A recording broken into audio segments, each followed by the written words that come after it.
राधे राधे, जय माता दी। ये तो हम सभी जानते हैं कि नवरात्रों में 9 दिनों के व्रत रखे जाते हैं और बड़ी खुशी से पूजा अर्चना भी करते हैं। लेकिन क्यों करते हैं तथा सबसे पहले नवरात्रि व्रत को किसने किया, इन सभी प्रश्नों के उत्तर हमें इस महान पौराणिक कथा से मिलेगा, जो कि वेदों पुराणों से ली गई है।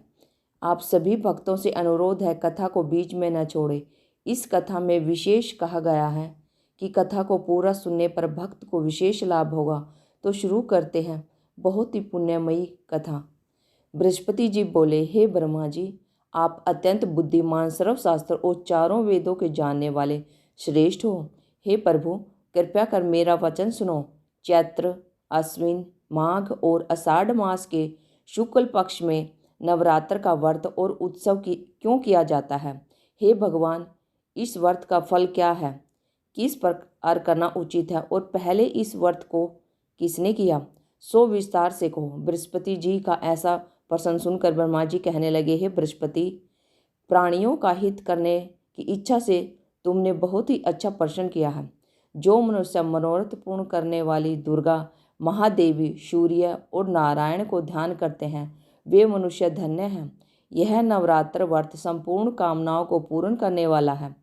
इसके करने से पुत्र चाहने वाले को पुत्र, धन चाहने वालों को धन, विद्या चाहने वालों को विद्या और सुख चाहने वालों को सुख मिल सकता है।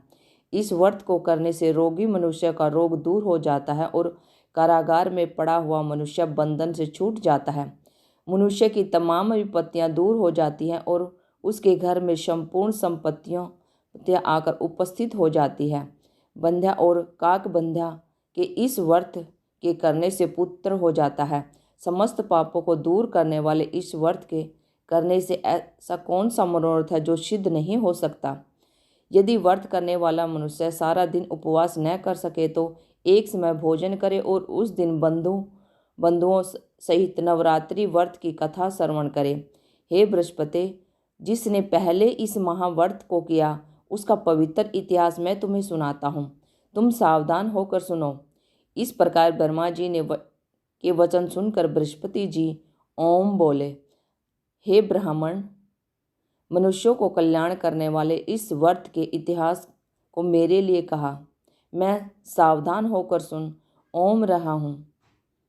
आपकी शरण आए हुए मुझ पर कृपा करो।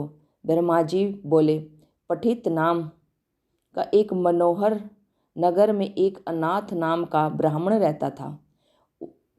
वह भगवती दुर्गा का भक्त था। उसके संपूर्ण सद्गुणों से युक्त मानो ब्रह्मा की सबसे पहली रचना हो ऐसी यथार्थ नाम वाली सुमति नाम की एक अत्यंत सुंदर कन्या पैदा हुई। वह कन्या सुमति अपने घर के बालकपन में अपनी सहेलियों के साथ क्रीड़ा करती हुई इस प्रकार बढ़ने लगी जैसे शुक्ल पक्ष में चंद्रमा की कला बढ़ती है। उसका पिता प्रतिदिन दुर्गा की पूजा और होम किया करता था। उस समय वह भी नियम से वहां उपस्थित होती थी।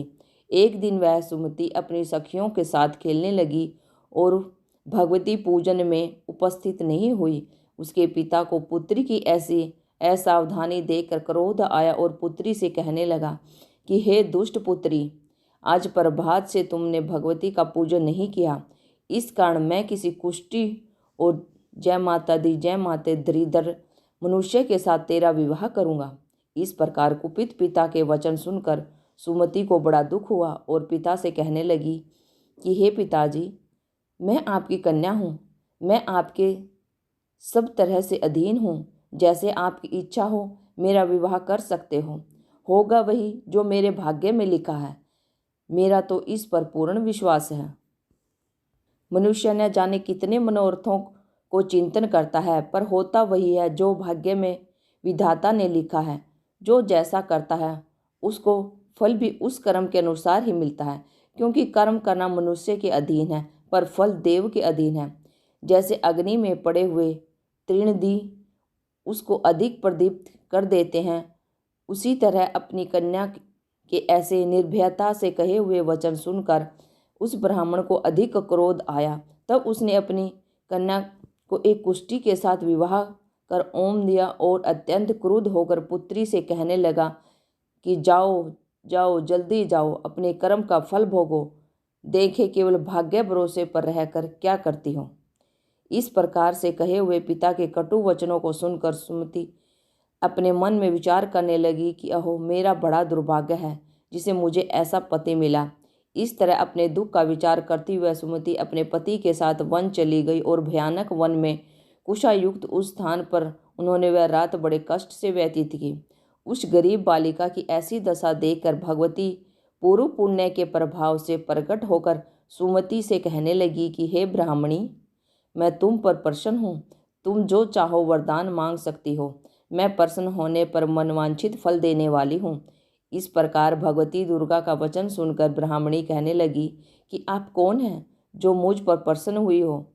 यह सब मेरे लिए कहाँ और अपनी कृपा दृष्टि से मुझ दासी की कृतार्थ करो। ऐसा ब्राह्मणी का वचन सुनकर देवी कहने लगी कि मैं आदि शक्ति हूँ और मैं ही ब्रह्मा विद्या और सरस्वती हूँ। मैं प्रसन्न होने पर प्राणियों को दुख दूर कर उसको सुख प्रदान करती हूँ। हे ब्राह्मणी, मैं तुम पर तेरे पूर्व जन्म के पुण्य के प्रभाव से प्रसन्न हूँ। तुम्हारे जन्म का वृत्तांत सुनाती हूँ, सुनो। तुम पूर्व जन्म में एक निषाद भील की स्त्री थी और अति पवित्रता थी। एक दिन तेरे पति निषाद ने चोरी की और चोरी करने के कारण तुम दोनों को सिपाहियों ने पकड़ लिया और वे ले जाकर जेल खाने में कैद कर दिया। उन लोगों ने तेरे और तेरे पति को भोजन भी नहीं दिया। इस प्रकार नवरात्रि के दिनों में तुमने न तो कुछ खाया और न ही जल पिया, इसलिए 9 दिनों तक नवरात्र का व्रत हो गया। हे ब्राह्मणी, उन दिनों में जो व्रत हुआ उस व्रत के प्रभाव से प्रसन्न होकर तुम्हें मनवांछित वस्तु दे रही हूँ।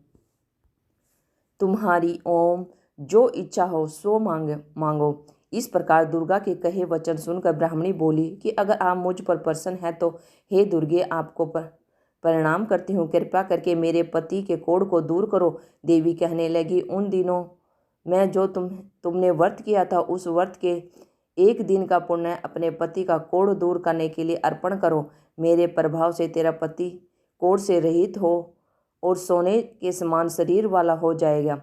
ब्रह्मा जी बोले। इस प्रकार देवी का वचन सुनकर वह ब्राह्मणी बहुत प्रसन्न हुई और पति को निरोग करने की इच्छा से ठीक है ऐसे बोली।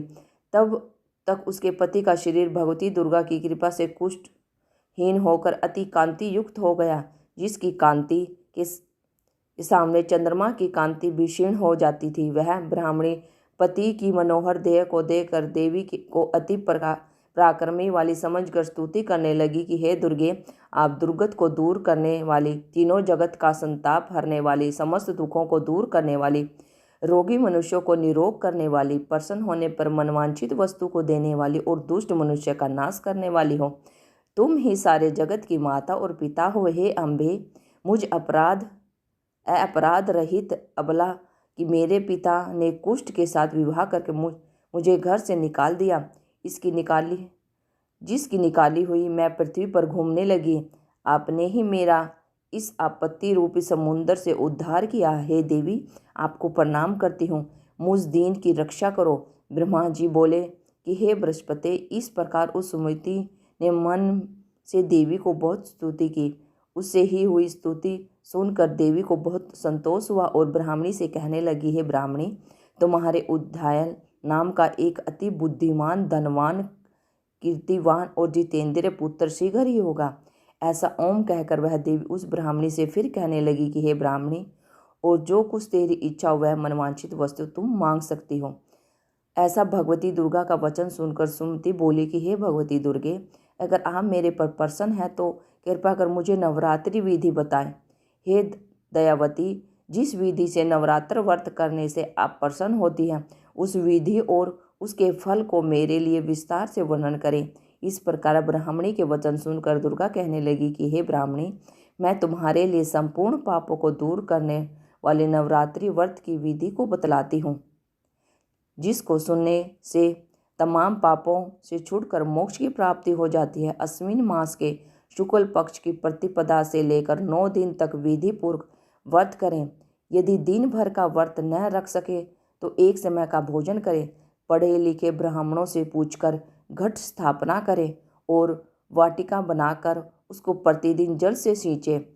महाकाली, महालक्ष्मी और महासरस्वती की मूर्ति बनाकर उसकी नित्य विधि सहित पूजा करें और पुष्पों से विधि पूर्वक अर्घ दे। बिजोरा के फूल के अर्घ देने से रूप की प्राप्ति होती है। जायफल से कीर्तिदाख से कार्य की सिद्धि होती है। आंवले से सुख और केले से भूषण की प्राप्ति होती है। इस प्रकार फलों से अर्घ देकर यथाविधि हवन करें।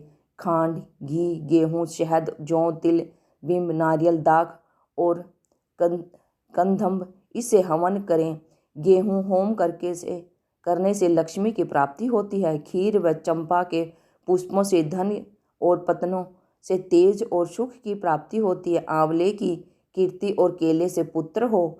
कमल से राज, सम्मान और दुखों से सुख, संपत्ति की प्राप्ति होती है।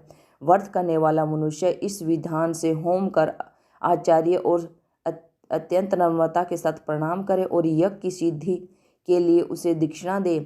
इस महाव्रत को पहले बताई हुई विधि के अनुसार जो करता है उसके सब मनोरथ सिद्ध हो जाते हैं। इसमें तनिक भी संशय नहीं है। इस 9 दिनों में जो दान किया जाता है उसका करोड़ों गुना फल मिलता है।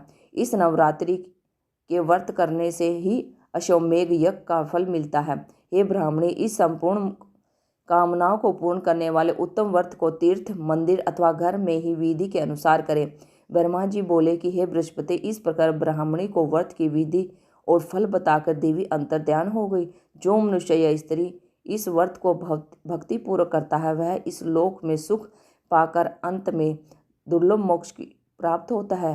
हे बृहस्पति, यह दुर्लभ व्रत का महात्म्य मैंने तुम्हारे लिए बतलाया है। ऐसा ब्रह्मा जी के वचन सुनकर बृहस्पति जी आनंद के कारण रोमांचित हो गए और ब्रह्मा जी से कहने लगे, हे ब्रह्मा जी, आपने मुझ पर अति कृपा की जो अमृत के समान इस नवरात्रि व्रत का महात्म्य सुनाया है। हे प्रभु, आपके बिना और कौन इस महात्म्य को सुना सकता है। ऐसे बृहस्पति जी के वचन सुनकर ब्रह्मा जी बोले कि हे बृहस्पति, तुमने सब प्राणियों का हित करने वाले इस अलौकिक व्रत को पूछा है, इसलिए तुम धन्य हो। यह भगवती शक्ति संपूर्ण लोकों का पालन करने वाली है। इस महादेवी के प्रभाव को कौन जान सकता है। आगे बृहस्पति जी कहते हैं कि यह इकलौती ऐसी कथा है, अगर भक्त जन नवरात्रि के 9 दिन तक इस कथा का पाठ करते हैं तो उन्हें सभी 9 देवियों की कृपा प्राप्त होगी। साथ ही अगर खुद कथा सुनकर दूसरों अर्थात मित्र संबंधियों को भी यह कथा सुनाते हैं तो महामाया की कृपा से संतानहीन को संतान की प्राप्ति, दरिद्र को धन, रोगी को स्वस्थ शरीर, इस प्रकार से भक्त का कल्याण होगा। हर प्रकार से भक्त का कल्याण होगा। महादेवी आप पर अपनी कृपा हमेशा बनाए रखे। आशा है आज की कथा आप सबको बहुत अच्छी लगी होगी। अगर अच्छी लगी है तो वीडियो को लाइक शेयर करें। अगर चैनल पर नए हैं तो चैनल को सब्सक्राइब जरूर कर लें।